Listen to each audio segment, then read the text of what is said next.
আজকে বানাবো শীতের সমস্ত সবজি দিয়ে একটি তরকারি, যেটা আমাদের শরীরের পক্ষে খুবই উপকারী। তো প্রথমেই কেটে নিয়েছি কুমড়ো, বিনস, আলু, বেগুন, কাঁচা কলা, শিম, গাজর ও মটরশুঁটি। এরপর কড়াইয়ের মধ্যে দিয়ে দেব অল্প সরিষার তেল। তেলটি গরম হয়ে এলে তার মধ্যে দেব তেজপাতা, সামান্য পরিমাণে পাঁচফোড়ন, তারপর দেব কেটে রাখা টমেটো।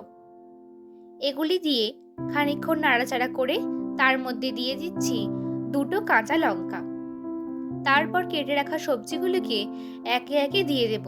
প্রথমেই দিচ্ছি বেগুন, তারপর দিচ্ছি কুমড়ো, কাঁচা কলা, বিনস কলাই, গাজর ও মটরশুঁটি। ভালোভাবে নাড়াচাড়া করে নিচ্ছি বেশ খানিকক্ষণ ধরে। নাড়াচাড়া করা হয়ে গেছে, এতে দিচ্ছি পরিমাণ মতো নুন, হলুদ, ধনে গুঁড়ো, জিরে গুঁড়ো ও 1 প্যাকেট ম্যাগি মশলা। খানিকক্ষণ নাড়াচাড়া করে নিয়ে এর মধ্যে দিয়ে দিচ্ছি পরিমাণ মতো জল। তারপর এটিকে ঢাকা দিয়ে রাখবো 10 থেকে 15 মিনিট। তারপর ঢাকা খুলে গরম গরম ভাতের সঙ্গে পরিবেশন করুন এই পাঁচমেশালি তরকারি।